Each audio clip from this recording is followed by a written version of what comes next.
దేశవ్యాప్తంగా వర్షాలు దంచి కొడుతున్నాయి. నైరుతి రుతుపవనాలు చురుగ్గా కదలడం, బంగాళాఖాతంలో వరుసగా ఏర్పడుతోన్న అల్పపీడనాల ప్రభావంతో పలు రాష్ట్రాలు జలమయమయ్యాయి. సుమారు 20కి పైగా రాష్ట్రాలకు భారీ నుంచి అతి భారీ వర్షాల హెచ్చరికలు జారీ చేసింది ఐఎండీ. కేరళ, ఒడిశా, గుజరాత్, మహారాష్ట్ర, అసోం, జమ్మూ కాశ్మీర్లో కుండపోత వానలు పడుతున్నాయి. గుజరాత్లోని వల్సాద్, సూరత్ ప్రాంతాల్లో భారీ వర్షాలు, వరదలు తీవ్ర ప్రభావాన్ని చూపిస్తున్నాయి. ఈ భారీ వర్షాల కారణంగా గుజరాత్ హల్వద్లోని పలు గ్రామాల్లో నీరు నిలిచిపోయింది. వరద నీటిలో చిక్కుకున్న 5గురిని ఎన్డీఆర్ఎఫ్, ఎస్డీఆర్ఎఫ్ బృందాలు రెస్క్యూ చేశాయి. హల్వద్ పరిధిలోని పలు గ్రామాల్లో 24 మందిని రెస్క్యూ టీములు రక్షించాయి.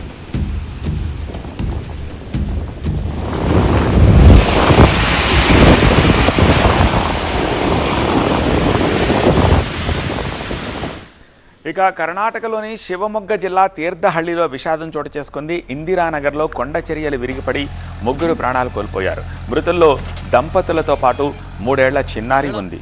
మృతులను వలస కూలీలుగా గుర్తించారు. 4 రోజుల క్రితమే 25 మంది పనుల నిమిత్తం తీర్థహళ్లికి వెళ్లారు. పనులు ముగించుకుని రాత్రి ఒక షెడ్డులో నిద్రిస్తోండగా కొండ చర్యలు విరిగిపడడంతో 3 బలయ్యారు.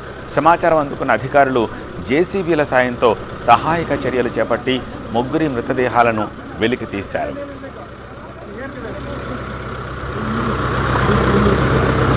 భారీ వర్షాలు, వరదలతోటి కేరళలో జనజీవనం అస్తవ్యస్తంగా మారింది.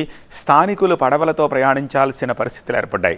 కేరళలోని పతనంతిట్ట వరద ప్రభావిత ప్రాంతాల్లో ఎన్డీఆర్ఎఫ్ సిబ్బంది టీములు వరుసగా పనిచేస్తున్నాయి. లోతట్టు ప్రాంతాల ప్రజలను కాపాడేందుకు ప్రయత్నిస్తున్నారు.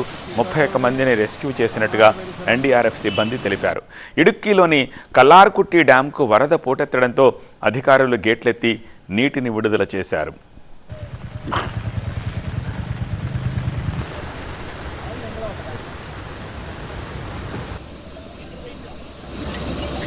ఇక అస్సోం, ఛత్తీస్గఢ్లలోని పలు ప్రాంతాల్లో కూడా భారీ వర్షాలు ముంచెత్తుతున్నాయి.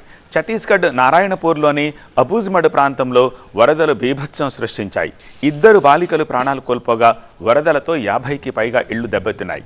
వరద ప్రభావిత ప్రాంతాల్లో అధికారులు సహాయక చర్యలు చేపట్టారు. ఇటు జమ్మూ కాశ్మీర్లో ఆకస్మిక వరదలు బీభత్సం సృష్టిస్తున్నాయి. క్లౌడ్ బర్స్ట్ తోటి జమ్మూ కాశ్మీర్లోని బందీపురాను మరోసారి ఆకస్మిక వరదలు ముంచెత్తుతున్నాయి. ఆకస్మిక వరదలతో స్థానిక ప్రజలను తీవ్ర ఇబ్బందులు పడుతున్నారు. ఒక్కసారిగా కురిసిన భారీ వర్షపాతానికి బందీపురా శ్రీనగర్ రహదారిపై వరద నీరు చేరడంతో రాకపోకలు పూర్తిగా స్తంభించిపోయాయి. ముఖ్యంగా మల్పోరా, సదర్కోట్ ప్రాంతాల్లో పలు నివాసాలు జలమయం కావడంతో జనజీవనం పూర్తిగా అస్తవ్యస్తమైంది. ఎమర్జెన్సీ రెస్క్యూ బృందాలు రంగంలోకి దిగి సహాయక చర్యలను ముమ్మరం చేశాయి.